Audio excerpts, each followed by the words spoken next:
Hi అండి. అందరికీ నమస్కారం. ఈరోజు నేను మీకు ఒక చిన్న టాపిక్ గురించి మాట్లాడదాం అనుకుంటున్నానండి. సహాయం గురించి.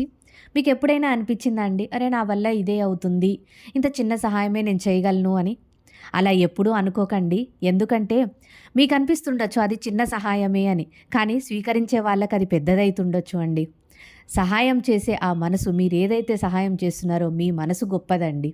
అంతే. మళ్ళీ మనము సహాయం చేసింది ఊరికే పోదండోయ్! ఆ! ఒకసారి ఇదే సంఘటన మాకు కూడా జరిగిందండి. ఆ భగవంతుడు తిరిగి మళ్ళీ ఏదో ఒక రూపంలో మనకిచ్చేస్తాడండి మనం సహాయం చేసింది. ఆ! ఎందుకంటే ఎందుకిలా బలంగా చెప్తున్నాను అంటే, ఒకసారి ఇది మాకు జరిగిందండి.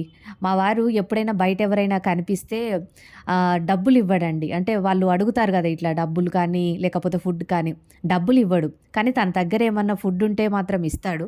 లేదు అంటే మాత్రం కొని మరీ తీసుకొచ్చి ఇస్తాడండి. సో, దిష్టి పెట్టకండి ఇలా అంటున్నానని.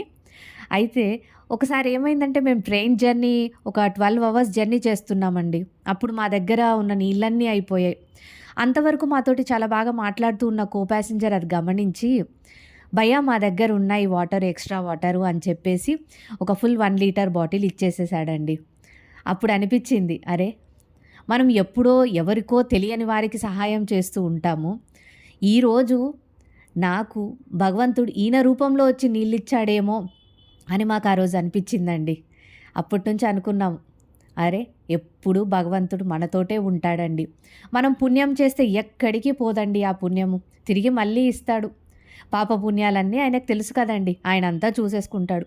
సో, అందుకోసమని మీరు మీకు తోచిన సహాయం చేసేయండి.